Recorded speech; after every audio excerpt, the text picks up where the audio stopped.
The wind came first, screaming across the open land like something wounded and furious, slamming into the walls of the small ranch house until the boards groaned, and the windows rattled in their frames. Snow spun through the darkness in blinding sheets, erasing the horizon, swallowing fence posts and trees alike, turning the world into a frozen void.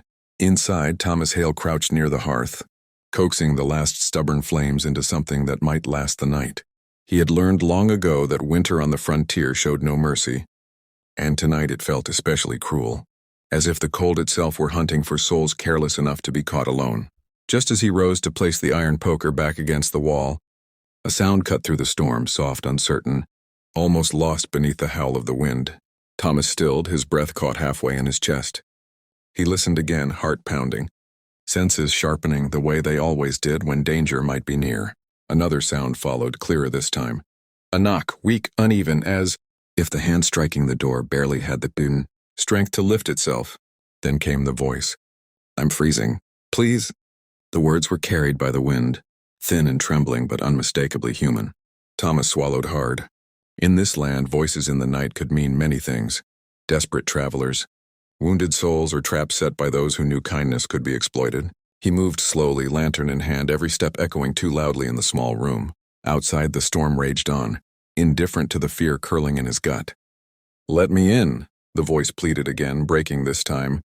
"I beg you." Thomas reached the door and hesitated, his fingers hovering over the latch. He thought of the stories whispered in saloons and camps, of men found dead with doors open and fires cold, of mercy paid back with blood. Yet beneath those thoughts lay something heavier, something harder to ignore, the certainty that whoever stood on the other side would not survive. The night without help. Another knock came, barely more than a brushing of knuckles against wood. "I'll reward you," the woman said, her voice cracking. "I swear it." Thomas exhaled slowly and unlatched the door. The storm lunged inside as the door swung open, filling the room with icy wind and swirling snow. In the lantern's wavering light stood a woman, or rather, she sagged against the doorframe, as if the act of standing were the last thing she could manage. Tattered blankets hung from her shoulders, stiff with ice. Her hair, long and dark, was tangled and dusted white with frost. Her skin was pale beneath the dirt and cold. Her lips blue, her eyes sunken but still fiercely alive. She looked at Thomas as though he might vanish if she blinked.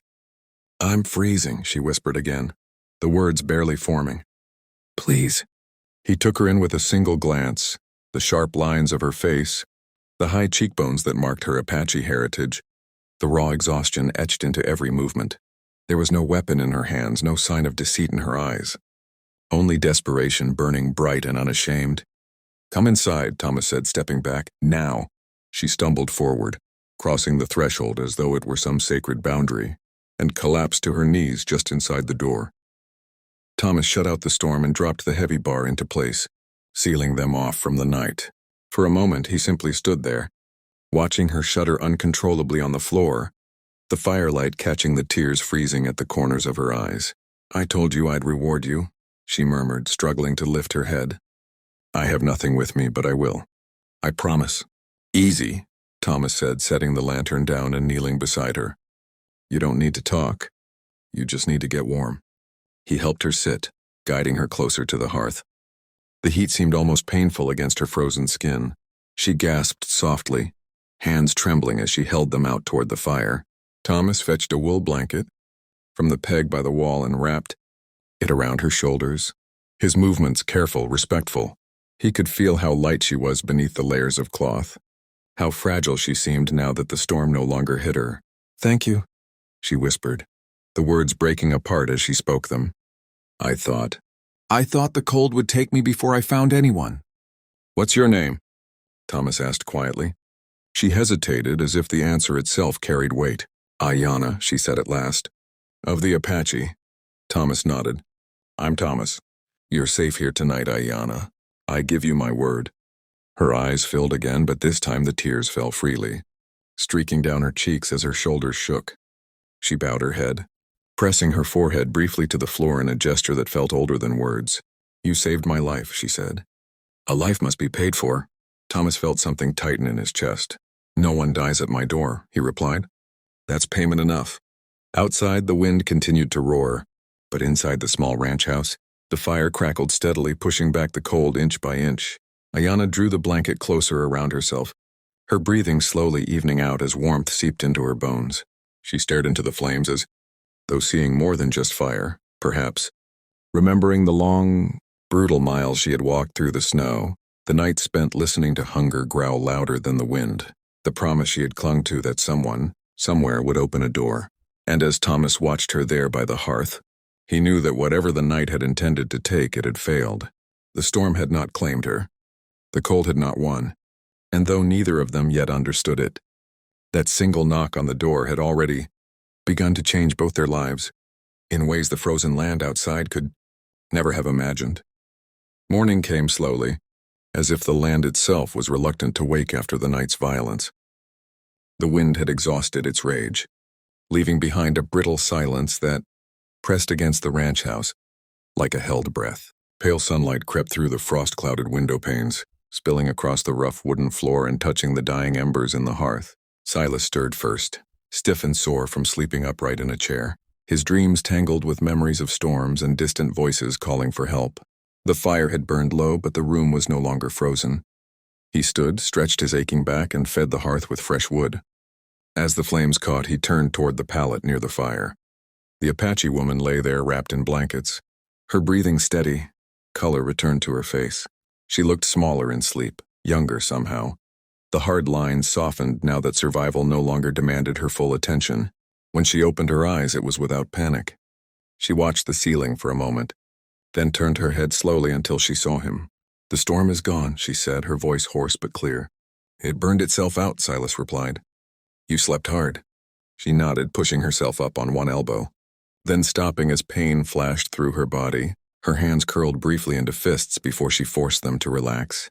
"Pain means I am alive," she said calmly. "That is good." Silas handed her a cup of warm broth he had been simmering since dawn. She took it with both hands, inhaling the steam as if it were something sacred. She drank slowly, carefully, each swallow measured. When she finished, she rested the cup against her knee and looked at him fully, no longer as a stranger pleading at his door, but as someone standing on equal ground. "You should not have helped me," she said. Silas raised an eyebrow. "Most folks say thank you first." "I am thanking you," she replied, "by speaking truth. Your kindness carries danger." He leaned against the table. "Danger finds people whether they invite it or not." She considered this, then gave a faint nod. "That is also true." She reached beneath her blanket and withdrew a small object tied to a leather cord. It was a carved token worn smooth with age, etched with symbols Silas didn't recognize but felt rather than understood. She held it out to him with both hands. "This belonged to my grandmother," she said, "and her mother before her. It marks protection. If my people see it, they will know you are not to be harmed." Silas hesitated, then took it. The weight surprised him, not heavy in measure, but in meaning. The wood was warm from her skin. "I don't know if that will matter," he said carefully. "Times aren't kind." "Times have never been kind," she answered. "But symbols remind people who they are." She pushed herself to her feet, moving slowly, deliberately, testing her balance. Silas watched, ready to catch her if she fell, but she stayed upright. She walked to the window and looked out at the white-covered land, eyes narrowing as she scanned the horizon. "My camp was beyond those hills," she said softly. "There is nothing left there. Now soldiers, raiders, hunger. I walked because staying meant death." Silas followed her gaze. "You can stay here," he said, surprising himself with how quickly the words came. "At least until you're strong enough to decide what comes next." She turned to him, studying his face the way she had the night before, measuring intent rather than words. "If I stay," she said, "I do not stay as a burden." "I didn't offer charity," he replied. "I offered shelter." A small smile touched her lips, brief but genuine. "Then I will work," she said. "I know the land. I know herbs, wounds, weather. I can hunt where others fail. I can see danger before it arrives." Silas nodded slowly. "Could use that." They spent the rest of the morning in quiet motion.